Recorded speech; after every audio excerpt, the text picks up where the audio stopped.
Hello everybody. We are talking about cones and pyramids today. We're going to be doing some problems, taking some notes. Before we get started on the notes though, I do want to show you a few examples of what we're talking about. If you look at both of these shapes right here, you probably would, they both look like squares. Yes, they do from where you are. But if I pick this one up here, you do see that it's a cube. But if I pick this one up, it is not a cube, it is a pyramid, right? It's weird when you put it, optical illusion you got going on here. They look like they're different size bases, but when I turn them around, okay, see that? This one looks smaller, right? When I turn it around and hold it up next to it, the bases are the same exact size, okay? Keep that in mind for what we're doing. Actually, I'll leave the lamp on there if it's okay. All right, that's one shape we'll be dealing with. Here's another one. Got two shapes that look very similar, right? When I turn this one, you see it's a cylinder, but when I turn this one, you see that it's a cone. Bases are exactly the same size, right? But when we talk about the cone, it's only got one base. The cylinder has two, and this probably is going to look, yeah, look at that, another optical illusion going on. Because the base of this one is much higher than the base that you see on this one.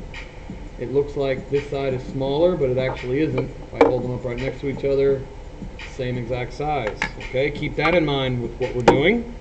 And the last one. See two triangles here, right? Well, we turn this one, we see this is our triangular prism. We turn this one, we see this is our triangular pyramid. Okay, one base. This one has two. Oh boy. When I put them up next to each other, look at that. Looks like the red one has a smaller base, right? But when I turn this one around so the bases are level, you see that size-wise they look exactly the same. And that's going to be very important for what we're doing today. So, let's get out our notes. We're going to start with the side that says cones on it. And I'm going to zoom in here and get started. Okay, so we're dealing with the volume of a cone.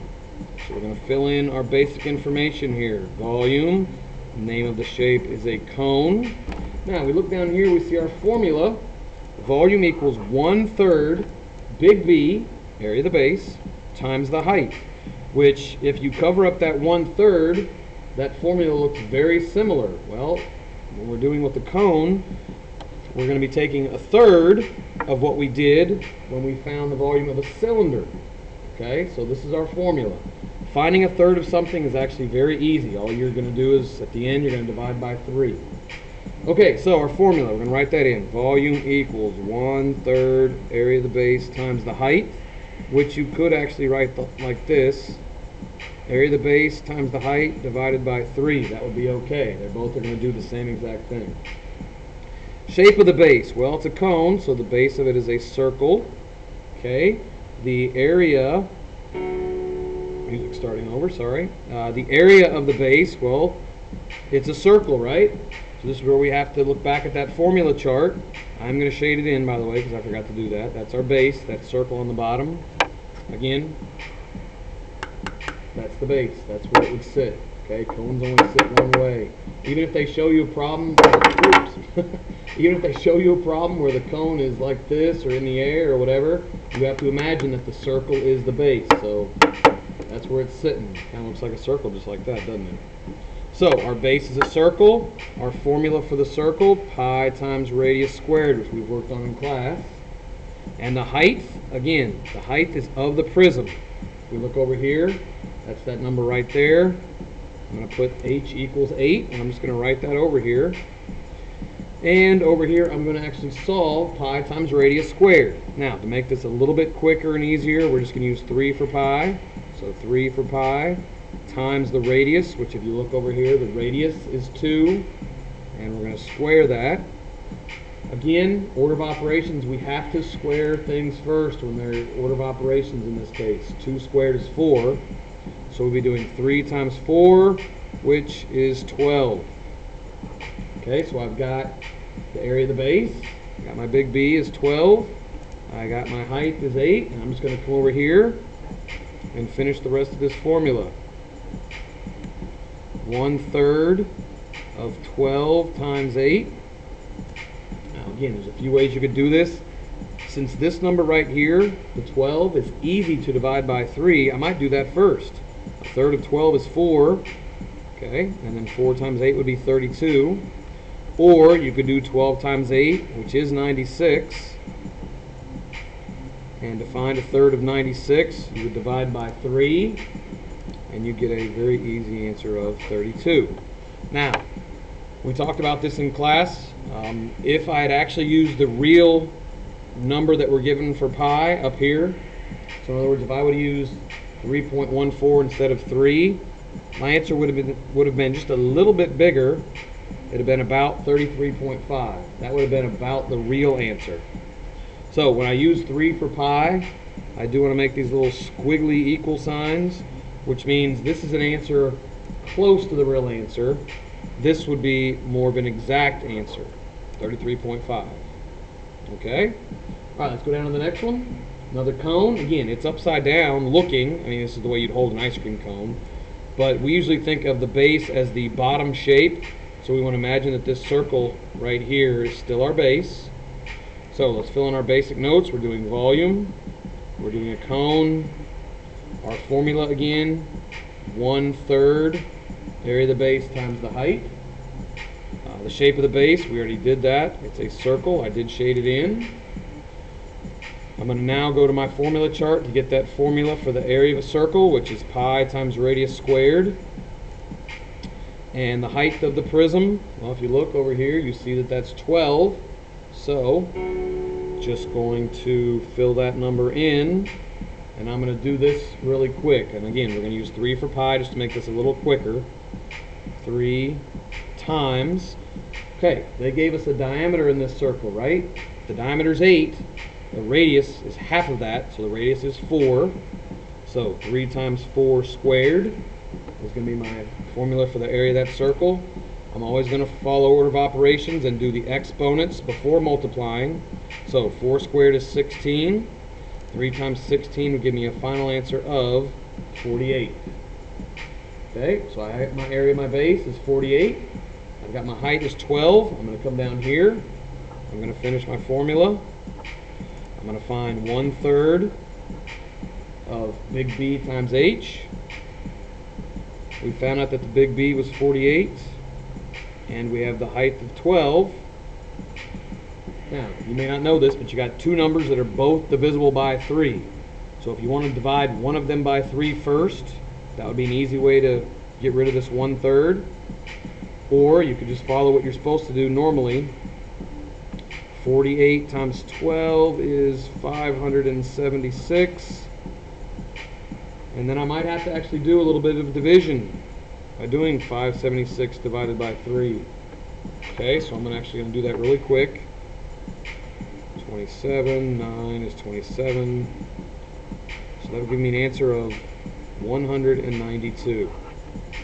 And that's a third of 576 just by dividing by 3. Now, if I would have taken a third of 48, that would be 16. 16 times 12 also would have been 192. Or I could have taken a third of the 12, which would be pretty easy. You could probably do that in your head. That's 4. And then 4 times 48 also would have been 192. Either way, any one of those 3 different ways, you would have gotten 192, which would be the correct answer.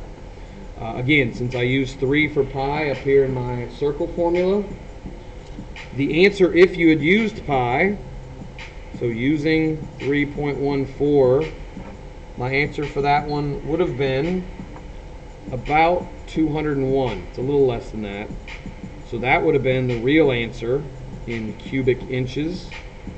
Okay, but you can see we got an answer that was really close, 192 in cubic inches. And again, forgot to do that, but these little squiggly equal signs means, hey, my answer's close. It may not be exact, but from there, if I was taking a test that had 4 answer choices, hopefully I could get to the real answer, which was just a little bit higher, 201. Okay, now we're going to go on to a square pyramid, and then we're going to do a triangular pyramid. As you see, the formula is still the same. 1/3 of the area of the base times the height. So we're going to fill in our basic information. We're doing volume. The name of the shape, I'm going to shorten it. I'm going to write SQ for square, and then pyramid. Okay.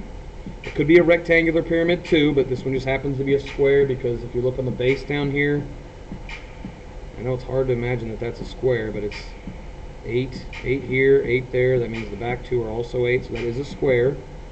My formula, 1/3 area of the base times the height. Shape of the base, we already shaded it in, it's a square. Area of the base, well, it's a square. Base times height, which they both are the same number. 8 times 8 gives me an answer of 64. The height of the prism, okay, there's a point right here, straight up to the tippy top, and that is 6.5, so that's the height of our prism. Okay, so we're going to come over here, we're going to write in our formula. You notice I always write that down, it just leads me into what I'm supposed to do. Hey, I'm supposed to do this, I'm just going to do it. So 1/3, the area of the base is 64. The height of the prism, 6.5. Now, 1/3 of 64, not easy to do, not a whole number. 1/3 of 6.5, also not very easy to do. So I'm actually going to have to do 64 times 6.5, which is 416. And then I'm going to have to find 1/3 of it. And the easiest way to do that is just to divide by 3. So there's 1, bring down my 1, bring down my 6, 24, bring down my 2, add a decimal, move it straight up, add a 0, bring it down. 3 goes into 26 times, and I would keep getting 2 over and over and over again. So my final answer for this one, 138.6 repeating, and this one is fine just the way it is. This is the exact answer for that one. Okay? But again, hopefully you noticed I still did the same thing. This is our square pyramid, right? Well, when I did the cube, that had the same base and the same height, they are the same height, I found the area of the base for this, multiplied times the height. The only difference when I'm doing this one, same exact formula except for that very last part, which was then dividing it by 3. Alright? One more. This is, I'm going to tell you, this is a hard one. I'm not even going to try to pretend like it isn't. It's a very difficult problem to do. It's a triangular pyramid. Okay, we're still doing volume of it. Oops, there you can see a little better. The formula, same formula as before. 1/3 area of the base times the height. Shape of the base, well, it's a triangular pyramid, so the base is a triangle, and we're going to shade that in. It's this triangle down here. Move it over so you can see it. Okay, it's this shape all the way down here on the bottom. Okay, so that's the shape we have to find the area of. So we have to then refer to our formula chart, and we did triangles in class. 1/2 base times the height. The height of the prism is a pretty easy one. That's this point here, straight to the top. And it tells us, and even says h is 25. So we're just going to write that right here. 25. Now we're going to find the area of this triangle. So we're going to do 1/2. The base of this triangle is 15, as you see there. And the height of it is right here, that line. So here's, it's a little hard to imagine, but that's the base of the triangle, and that's the height of it. So 1/2 of 15 times 20, which maybe you can do that in your head. I would probably, however, take 1/2 of 20, because that's 10, and then times 15 gives me 150. So I know that the area of the base is 150. I know that the height of the prism is 25, and now all I've got to do is fill those into my formula. Once again, we write down the formula first. 1/3, we'll write the number we got for the area of the base, 150, and the height, which was 25. And then I'm going to look at what I got. I could multiply these two numbers together and divide by 3, but I think that I can probably find 1/3 of 150 pretty easily. That's 50, isn't it? And 50 times 25, if I have to maybe multiply it out, I would, but we can maybe do that quickly. It doesn't have a measurement here, so we're just going to make one up. This is in cubic feet. And that's our final answer. So, although that one's a little rough, once you get the formula for the triangle taken care of, it actually becomes pretty easy. It's just seeing that triangle on the bottom and then working out that formula right there. Okay? Well, that's it. Formulas and problems done for volume of pyramids and cones. And again, in class, we'll work through some of these on your own so you can get some good practice. All right, y'all. We'll see you later.